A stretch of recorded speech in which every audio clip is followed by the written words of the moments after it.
Well, happy Labor Day, everybody. Looks like the rain has cleared off a little bit. The sun's coming out. So I thought I would show you guys a little tour of this scruffy little garden place where I try to attract hummingbirds and butterflies. Any kind of wildlife that'll come. And it's pretty awesome how that works out when you know what to plant. This is a coral honeysuckle, a native plant that is a really well-behaved vine. I have hesperaloe, that false yucca. And I have behind the retaining wall I built for just a little over $100 about 5 or 6 years ago. My yard was going down the street. Every time it rained, I'd lose a little bit more of my yard, and I got tired of it, so I built a retaining wall. And I have a Morpha fruticosa. It's a host plant for the silver spotted skipper and the dog-faced sulfur butterflies. That's 2 different butterflies that use this, but they have been scarce. And here's some lantana, and that's the lemon ice. And this one here that's swimming again is lemonade. Here's echinacea, medicinal plant used as an antibiotic. And Hercules club. As you can tell, it looks like a Hercules club, like he would use that to wield around. Big tough guy. Here is the leaves of the Xanathoxylum clava, the Texas toothache tree. It's for the giant swallowtail butterfly. The leaves cause your mouth to go numb when you chew on them. Make a little poultice out of them, and it relieves toothache very well, I might add. It doesn't leave an after effect like some of those synthetic and chemical numbing things. This is the desert bird of paradise. It's usually full of blooms in the springtime, and as it gets cooler, it'll have more. It has really tiny little leaves that fold together at night. This one is very similar to it. It's called the Pride of Barbados, and we love it here in Texas. It makes a cluster of these blooms in yellow and red and orange. And my cannas need clipping back, as you can tell. But that's a host plant too for Brazilian skipper.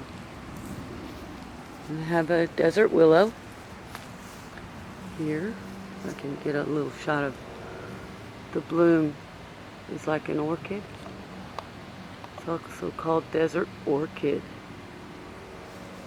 And we have Salvia farinaceae, Millie blue sage, and ginkgo biloba. It's considered a fossil.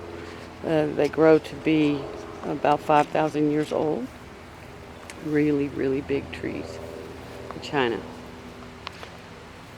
And I have a Mexican milkweed, host plant for monarch and queen butterflies, which I am expecting to come back through on their way to Mexico this spring. More of the ruella, more of the Mexican petunia. Some jasmine, very fragrant jasmine. The most fragrant, in my opinion, the best of all. Smell really sweet. And speaking of a sweet smelling plant, this one, when it blooms, it has a beautiful, huge bloom that only lasts for the night. It blooms at night, fades by in the morning. And it's called a night blooming cereus. And here's another sage called Salvia gregi. It also is a host plant. Some of these salvias are a host plant for a tiny little micro moth. It's pink. Little pink moth about 3/8 of an inch long. More of the jasmine. And then over here we have some hibiscus that's been kind of chewed on, but we like that in a butterfly garden. And this is obedient plant, which is not obedient.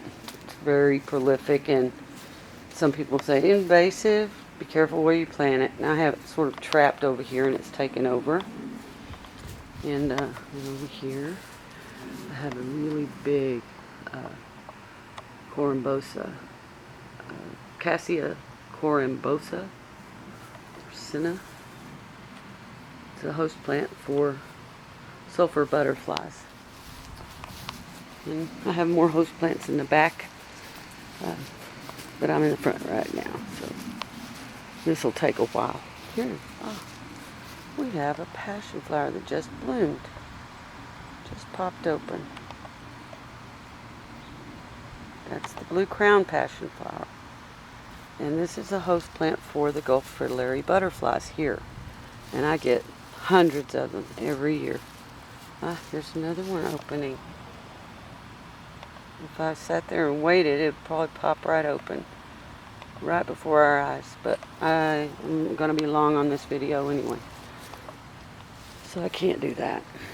The morning glories are fading, officially fading. They were more of a blue color.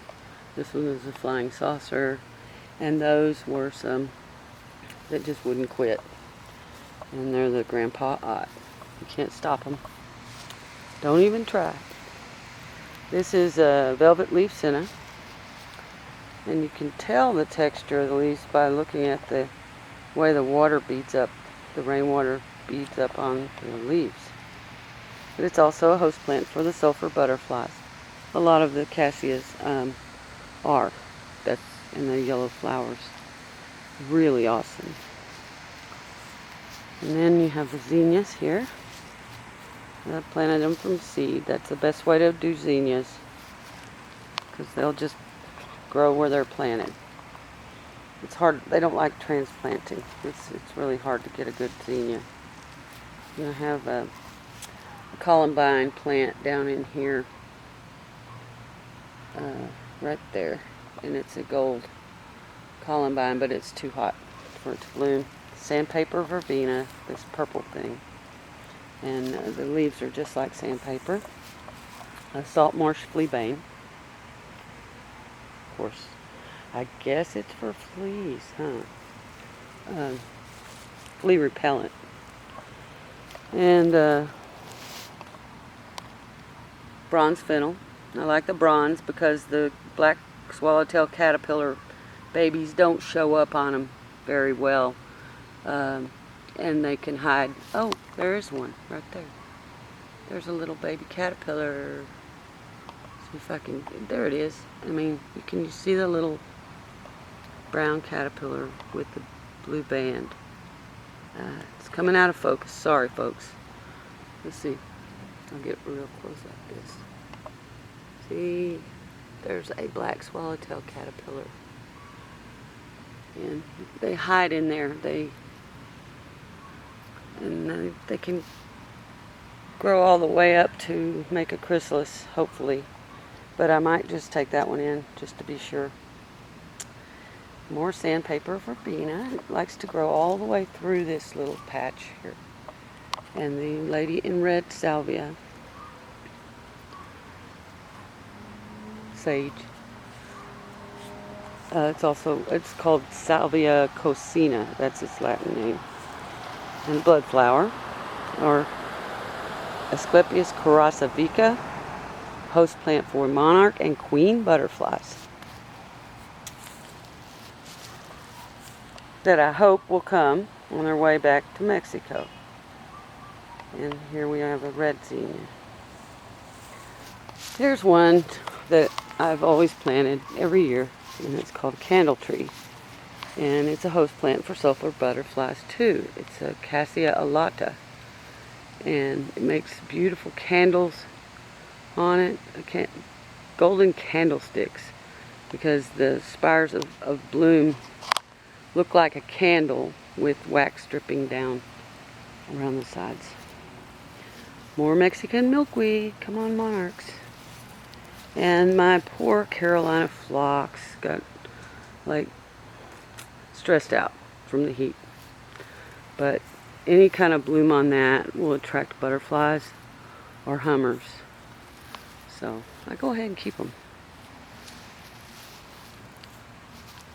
And so